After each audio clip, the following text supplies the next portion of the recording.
Hello Harsha, thank you and welcome Shikha Sankhwar आपके साथ हैं। और मैं अनअकैडमी के प्लेटफॉर्म से शिखा संखवार का वेलकम करता हूं। जैसा कि आप सभी जानते हैं, शिखा संखवार 2017 में जो है यूपी पीसीएस में वो डिप्टी एसपी के रैंक पर रही। वो उनकी मेहनत, उनका समर्पण आज अनअकैडमी उनको बधाई देता है, उनको शुभकामना देता है। मैं अजीत प्रकाश श्रीवास्तव, राव आईएएस के निदेशक की तरफ से भी उनको बधाई देता हूं। अनअकैडमी पर उनका बहुत बहुत स्वागत है। Welcome Shikha. Thank you so much sir. Okay, सबसे पहले तो आपको बहुत सारी शुभकामनाएं, बहुत सारी बधाई कि आप डिप्टी एसपी के पद पर 2017 में आप जो है कि सिलेक्ट हुए। तो एक मैं शुरुआत करता हूं। 2018 भी संभवतः जो है अभी इंटरव्यू चल रहा था, तो आई थिंक जो है 2018 में भी आपने इंटरव्यू दिया है क्या? यस सर, मैं अपेयर हुई हूँ इंटरव्यू के लिए। यस। अच्छा, 2018 के इंटरव्यू में भी आप थी। Very good. और मेरी जो है विषय से, क्योंकि आप जो है डिप्टी एसपी के पद पर हैं, तो ऑब्वियस आप एसडीएम के पद पर ही जाना चाहेंगी। और ये अनअकैडमी की तरफ से आपको अग्रिम शुभकामनाएं है। ये एडवांस में आपको एक बधाई है कि आपको एसडीएम का पद मिले, आप एक जो है उप जिलाधिकारी के रूप में कार्यरत हो।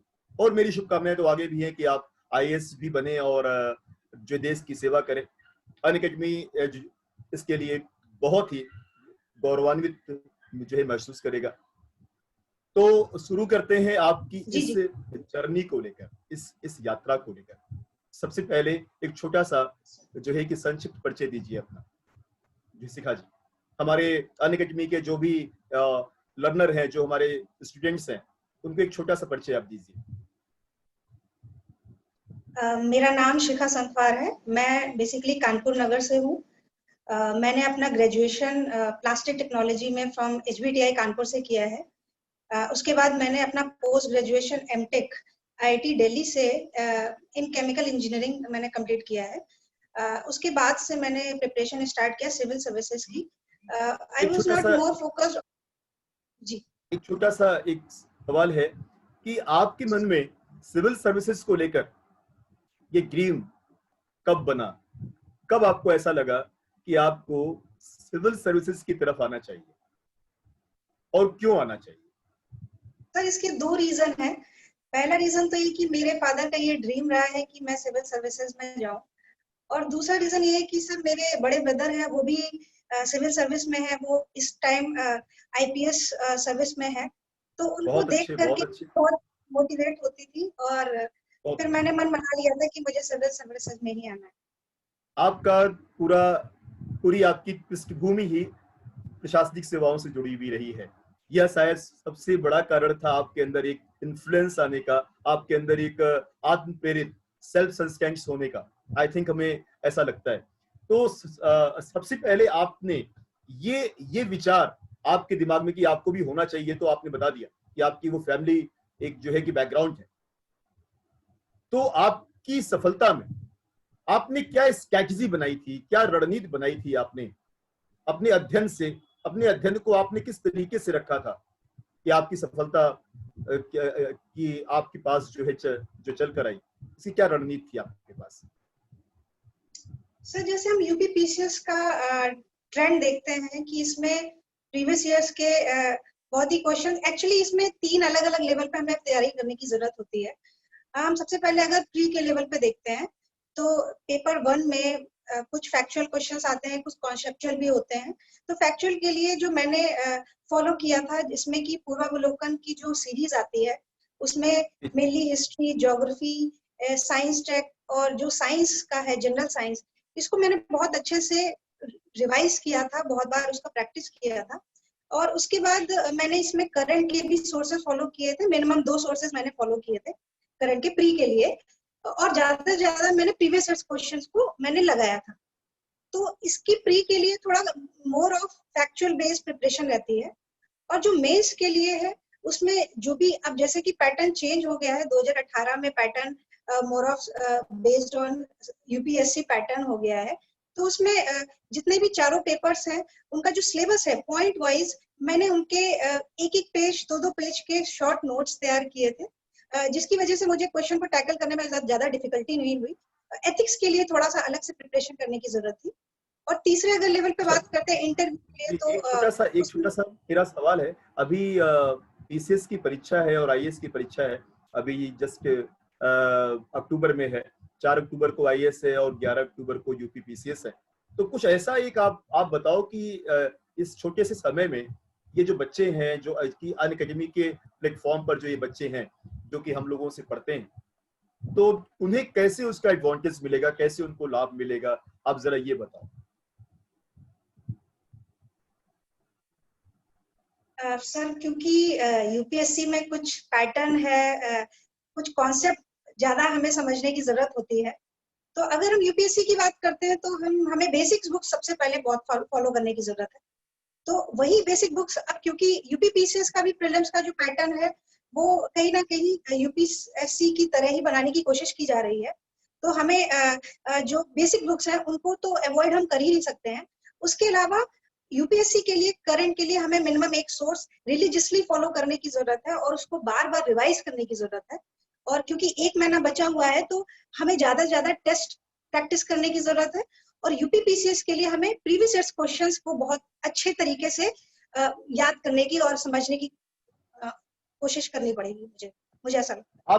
आपने कोई कोचिंग की जो है कि मदद ली थी क्या? किसी कोचिंग संस्थान से आपने मदद ली थी क्या? सर मैंने यूपी पीसीएस के लिए कोचिंग तो नहीं की थी, बट मैंने सर आपसे गाइडेंस लिया है। मेंस के टाइम भी आपने मुझे टाइम टू टाइम गाइड किया है यूपी पीसीएस के लिए।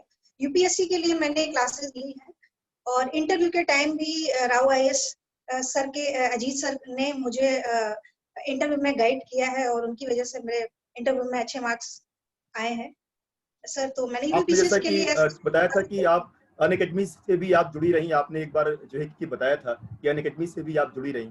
तो ये अच्छा रहा कि इन बच्चों के लिए कि अनअकैडमी से आप जुड़ी रही और उनको जो है इसका एक जो है एडवांटेज मिलेगा कि उनके बीच की एक स्टूडेंट्स जो है कि मतलब जो सेलेक्ट हुई।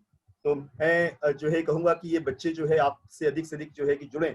अब सबसे बड़ी चीज ये मैं आपसे जानना चाहूंगा, एक बहुत छोटी सी चीज होती है, बच्चे उसको हमेशा अंडर एस्टिमेट करते हैं। CSAT, civil services aptitude test वाला जो पेपर है, जो सिर्फ क्वालिफाइंग है, वो कितना महत्वपूर्ण है? सर क्योंकि वो क्वालिफाइंग है और उसके मार्क्स नहीं जुड़ते हैं, बट मुझे लगता है कि हमें उसे लाइटली नहीं लेना चाहिए।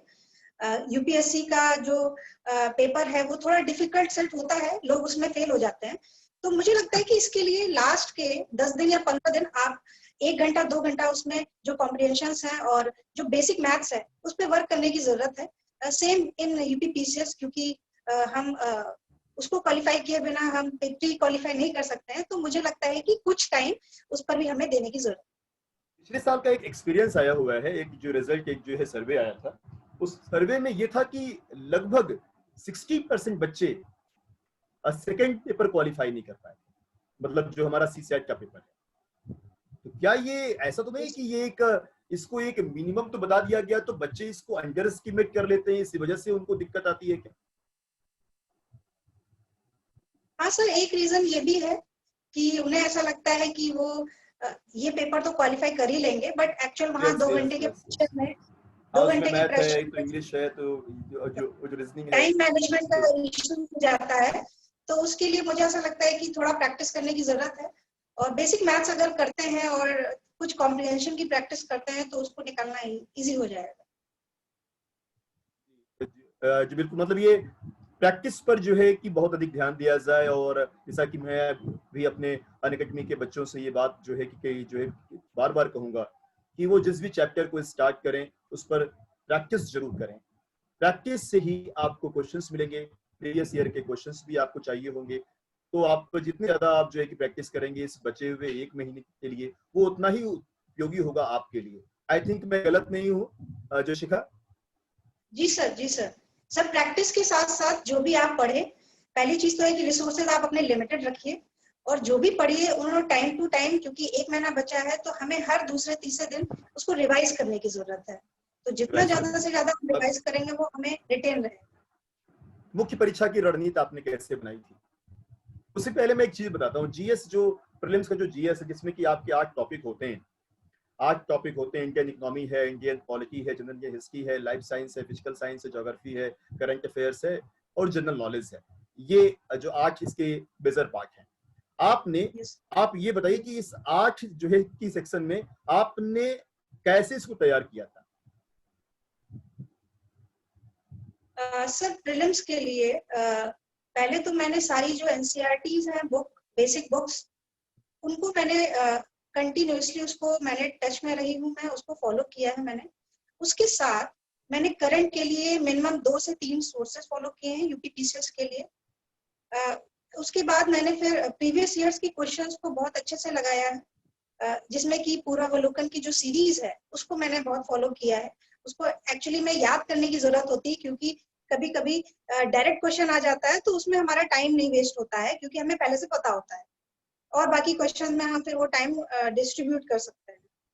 और इसके अलावा ये है कि सर जितना भी मैंने पढ़ा है उसको मैंने रिवाइज करने पर और ज्यादा से ज्यादा जो भी चीजें की रिवीजन, आपने रिवीजन को आप बहुत महत्व दे रही हैं। ये रिवीजन यस एक बहुत महत्वपूर्ण कारण है। तो हमें रिवीजन यस पर, तो हम अपने छात्रों को ये बात जरूर कहेंगे, अपने जो है लर्नर्स को ये बात जरूर कहेंगे कि वो रिवीजन को बहुत अधिक जो है इंपॉर्टेंस दें, क्योंकि जो बचा हुआ 1 महीने का समय है वो आपके लिए बहुत महत्वपूर्ण है। तो रिवीजन उसके लिए बहुत जरूरी है। तो शिखा, क्योंकि आपसे अब यस जो की बात हो ही रही है, तो फिर उसके बाद जो है आपकी भी ज्वाइनिंग हो जाएगी। आप जो है कि व्यस्त हो जाएंगी, फिर आपको दोबारा पकड़ना थोड़ा सा मुश्किल हो जाएगा। तो मैं सोच रहा हूँ कि ये जो इसी के साथ आपसे ये पूछ लूं कि मुख्य परीक्षा की तैयारी आपने कैसे की? सर। सर इसके लिए थोड़ा प्लान स्ट्रेटेजी की जरूरत थी, क्योंकि क्वेश्चंस भी अब थोड़े डायरेक्ट ना पूछ करके एप्लीकेशन बेस्ड पूछे जाने लगे हैं। जो मैंने यूपीपीसीएस का 2018 का पेपर दिया उसमें भी मैंने फील किया, और जो 2017 था वो भी जो ऑप्शनल थे वो एप्लीकेशन बेस्ड थे। तो मुझे ऐसा लगता है कि जो मेंस की है हम कंबाइंड स्ट्रेटेजी कर सकते, कंबाइंड प्रिपरेशन कर सकते हैं यूपीएससी की और यूपीपीसीएस की, क्योंकि जो सिलेबस है उसके हिसाब से अगर देखते हैं तो हम टॉपिक वाइज जो पेपर 1 2 3 मैं यहाँ 4 थोड़ा है इसमें। इंटरप्ट करूँ क्या? जो शिखा, यस मैं सर। जरा इंटरप्ट करना चाहता हूँ। आप 2017 में आप जो सेलेक्ट हुई हैं, 18 का आपने इंटरव्यू दिया है अभी, ठीक है? यस 17 में जो मुख्य परीक्षा का जो एक पैटर्न था और 18 में जो पैटर्न हो गया, दोनों में थोड़े जो है कि डिफरेंसेस आ गए। क्या दोनों के यस डिफरेंसेस होने से भी तैयारी के ऊपर कोई इसका प्रभाव पड़ेगा क्या? जैसे पहले सर। केवल जीएस के 2 पेपर और जो है ऑब्जेक्टिव हुआ करते थे मेंस में, अब यस जीएस के 4 पेपर हो गए हैं मेंस में और वो डिस्क्रिप्टिव हो गया है। तो अब यस तैयारी में दोनों में, क्योंकि अब जो तैयारी होगी उसकी तैयारी का एक तरीका थोड़ा बदला जो है बदलना पड़ेगा क्या? Definitely sir. जो 17 में मैंने दिया था उसमें जीएस के पेपर में लोग काफी स्कोर कर सकते थे और लोग करते भी थे, सबसे 400 में बड़ी ये कि आप 300 दोनों में प्लस। सफल हुई हैं। आप दोनों में जी सफल सर। हुई। आप जो है उस वाले में सफल हुई, तो कोई आपसे कोई ये नहीं कह सकता कि आपने उस वाले में सफल हुई, इसमें आप जो है सफल होगी दिखाओ। आप इसमें भी सफल हो गई। और हमारा क्योंकि मैंने आपको पढ़ाया है तो मैं जानता हूँ कि आप जो है आपने इंटरव्यू दिया है, तो मुझे मालूम है कि आपका इंटरव्यू अच्छा है, जो अच्छा गया है।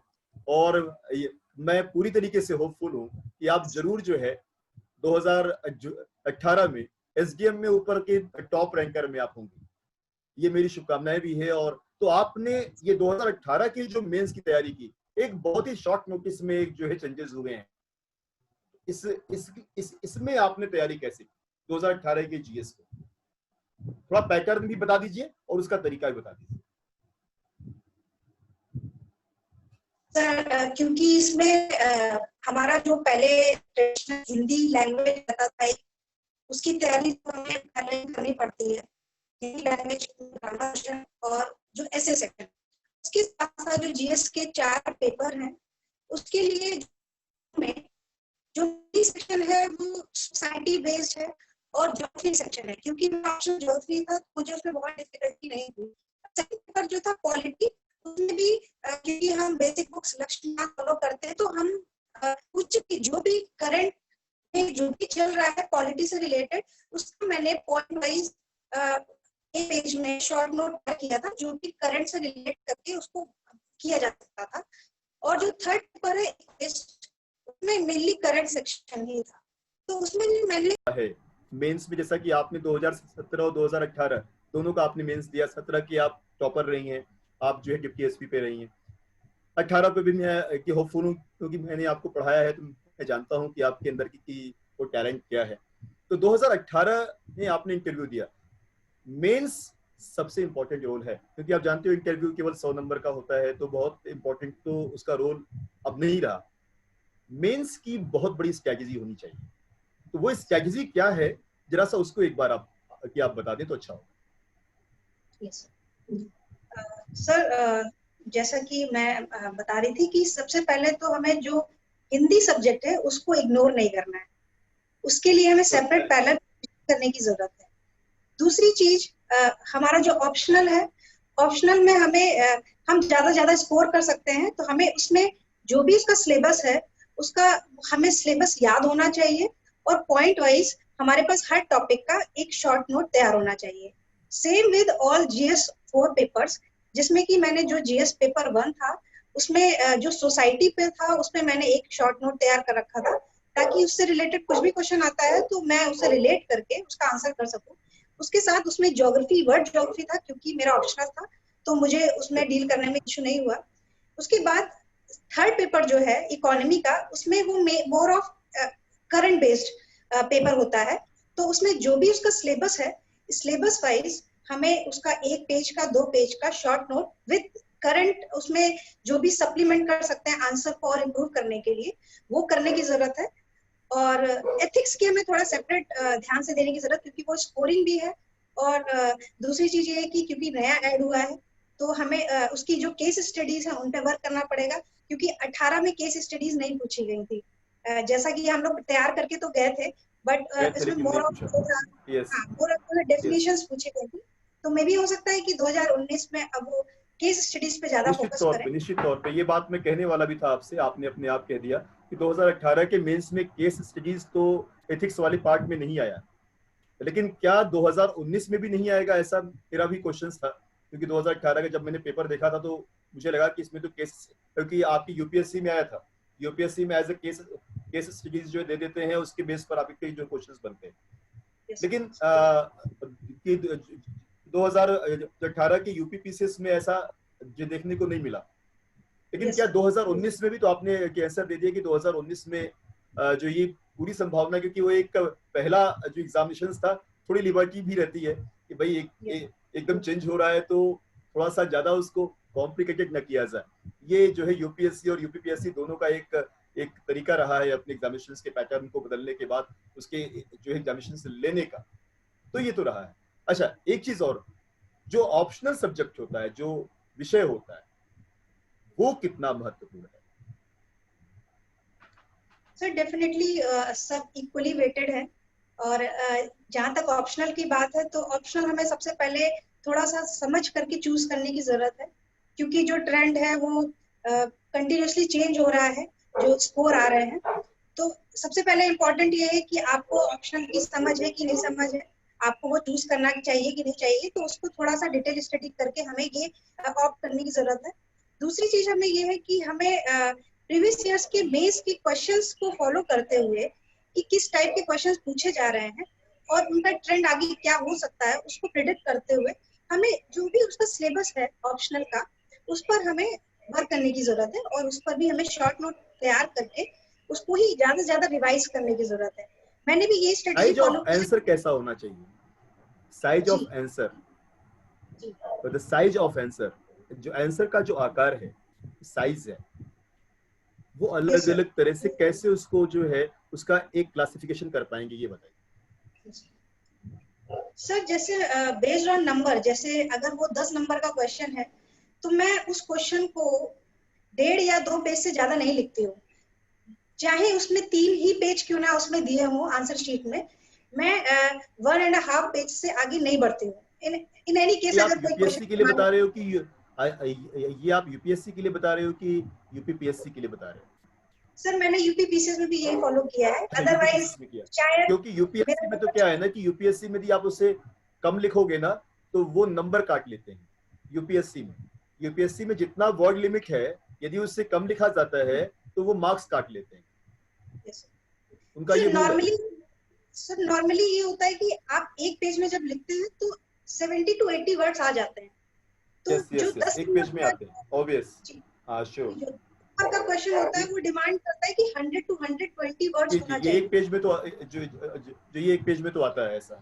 श्योर जी, श्योर जी। तो तो सर ये कि हाँ हाँ ठीक है बोलिए बोलिए। 100 to 120 वर्ड्स के आसपास आपका 10 नंबर का क्वेश्चन होना चाहिए, क्योंकि अगर आप ऑप्शनल लिख रहे हैं तो आपको मिनिमम एक डायग्राम, मिनिमम और मैक्सिमम जितने भी अगर उसमें पॉसिबिलिटी है तो वो डायग्राम देने की जरूरत है अगर रिक्वायर्ड है क्वेश्चन में, और मैप डायग्राम के को साथ। किस पेज पे, ऑलमोस्ट कोशिश करना चाहिए कि डायग्राम को किस पेज पे रखना चाहिए, बाएं साइड की दाहिने साइड की, जो जो लेफ्ट की राइट, सर ये ऐसा बहुत कोई टर्म इंपॉर्टेंट रूल होता नहीं है। ये बच्चों के लिए बहुत सर। इंपॉर्टेंट होता है कि वो लेफ्ट रखें कि राइट रखें। तो डायग्राम को किधर रखें, लेफ्ट साइड में कि राइट साइड में? सर मैं प्रेफर करती हूँ राइट साइड रखना, और मैं एक ब्रीफ इंट्रोडक्शन देते हुए उसके बाद ही प्रेफर करती हूँ कोई भी डायग्राम इंट्रोड्यूस करना उसमें, अच्छा चलिए ठीक है। स्टार्ट नहीं वैसे करती। एक एडवाइस है आपको भी, क्योंकि आगे की परीक्षा में भी जरूरी होगा कि ये जरूर ध्यान दीजिए आप लोग कि अक्सर डायग्राम को बाएं पेज पे रखा जाए, तो उसको जो एग्जामिनर को एक्सप्लेन जब आप करोगे तो अगले पेज पे नहीं जाएगा, तो उसे पेज को बार बार पलटना नहीं पड़ेगा। तो कोशिश ये लोग आप लोग भी करिए कि इसमें हो, लेकिन ये आगे के लिए आप जब यूपीएससी का देना तो इसमें जरूर ध्यान देना इस बात को कि इसमें हमेशा डायग्राम को बाय पेज पे। चलिए कोई बात नहीं। अब मैं आपके अगले जो सबसे बड़ी चीज है, एक मैं अक्सर मैं कहता हूं कि जो निबंध है, जो ऐसे है, वो डिसाइडिंग फैक्टर होता है, वो लिखित साक्षात्कार है, वो लिखित साक्षात्कार, वो रिटन इंटरव्यू है। तो निबंध की तैयारी के लिए आप जो है, आप जो है सजेशन देंगी आप? सर इसके लिए तो सबसे पहले जो हम न्यूज़पेपर पढ़ते हैं उसका जो एडिटोरियल सेक्शन है, उसका हमें एक थॉरली सही से हमें एनालाइज करके पढ़ने की जरूरत होती है। दूसरी चीज हमें इसके लिए कुछ 10 to 15 एसेज की प्रैक्टिस करने की बहुत जरूरत होती है, क्योंकि आपको वहां रिप्रोड्यूस करना आसान नहीं होता है जब तक आप पहले से ही प्रैक्टिस करके नहीं जाते। तीसरी चीज जो मैंने आंसर को और रिप्रेजेंटेबल बनाने के लिए मैंने कुछ कोटेशंस वगैरह मैंने लीडर्स की, और जो भी इवन संस्कृत में भी अगर मुझे कोई अच्छी याद आती है तो मैं उसको भी इंट्रोड्यूस करके उसका इंग्लिश में मीनिंग कर देती हूँ। तो मुझे ऐसा लगता है कि ये कहीं ना कहीं आपके ऐसे को और इनहांस कर देते हैं। तो यस, मैंने कोटेशंस पे भी थोड़ा फोकस किया। जैसे अगर नहीं इंट्रोडक्शन समझ में आता है तो मैं कोटेशन के साथ उसको इंट्रोड्यूस कर देती हूँ। तो यस, ये मेरे 3 फैक्टर्स थे कि ज्यादा ज्यादा प्रैक्टिस करिए और उसमें कोटेशन इंक्लूड करिए और न्यूज़पेपर को सही से एनालाइज करिए। अच्छा, आपको एक बात मैं बता दूं, हो सकता है कि जानकारी हो आपको कि जब मेंस की कॉपी चेक होती है, यस सर। जो है यूपीएससी में, तो जो पहले 2 पेपर जो क्वालिफाइंग होते हैं वो क्वालिफाई करने के बाद फिर जो है कि सबसे पहली जो कॉपी चेक होती है वो निबंध की होती है, एस्से की होती है। यस और सेम प्रोसीजर आपकी यूपीपीसीएस में भी होती है। एस्से की कॉपी पहले चेक क्यों होती है? क्योंकि हो सकता है कि आप बहुत अधिक आपको ज्ञान हो, बहुत अधिक ज्ञान आपके पास हो, लेकिन ये भी तो हो सकता है कि आप बायस्ड हो, आप वुमेन्स के खिलाफ हो, आप जो है समाज के खिलाफ हो, तो आप एक नॉलेज के साथ आगे आ जाएं, और आप जो इंटरव्यू बहुत बड़ा फैक्टर नहीं है, क्योंकि वो आपको जानते हो कि 40% से कम नहीं देंगे और 70% से ऊपर नहीं देंगे, ये आप जानते हो। तो मेनली इंटरव्यू तो आपका उसके बीच में ही होगा। यदि बच्चे ने मेंस में अच्छा लिख दिया तो वो सेलेक्ट हो जाता है, लेकिन योग्य व्यक्ति तो आ जाए, लेकिन अच्छा इंसान ना आए, इसका भी ख्याल रखा जाता है। इसलिए निबंध की कॉपी पहले चेक की जाती है। और निबंध, आप जानते हो कि कॉपियों की कोडिंग और डिकोडिंग होती है। तो यदि निबंध में आपको आंसर आपने बायस्ड होकर लिखा हुआ है, आप गवर्नमेंट के पार्ट बनने जा रहे हो और जो है कि सिस्टम के पार्ट बनने जा रहे हो उसके ही खिलाफ हो आप। इससे आपको बचना पड़ेगा।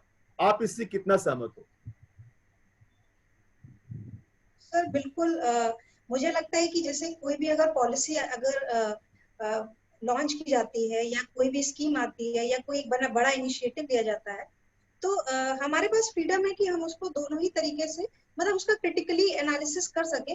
बट हमें किसी एक की तरफ बायस होते हुए आंसर नहीं देना होता है, क्योंकि हम गवर्नमेंट सर्वेंट बनने जा रहे हैं, तो हमारा एक पॉलिटिकल न्यूट्रल स्टैंड होना चाहिए।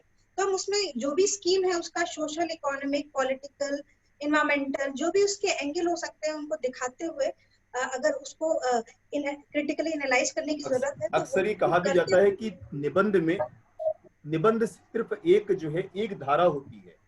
धारा, आप जिस धारा में जाते हो एक धारा होती है, आपकी जो भी एक विचारधारा हो उस विचारधारा के साथ आप आगे जाते हो। बस यह जो है अक्सर शायद जो है ध्यान दिया जाता है कि निबंध को लिखते समय बहुत ही सावधानी बरती जाती है कि आपको गवर्नमेंट के या सिस्टम के अगेंस्ट आपको नहीं जाना होता है, क्योंकि वहां पर जब जो इंटरव्यूज होते हैं या जब जो जो जो, जो कॉपियां चेक होती हैं तो सबसे पहले निबंध की हो।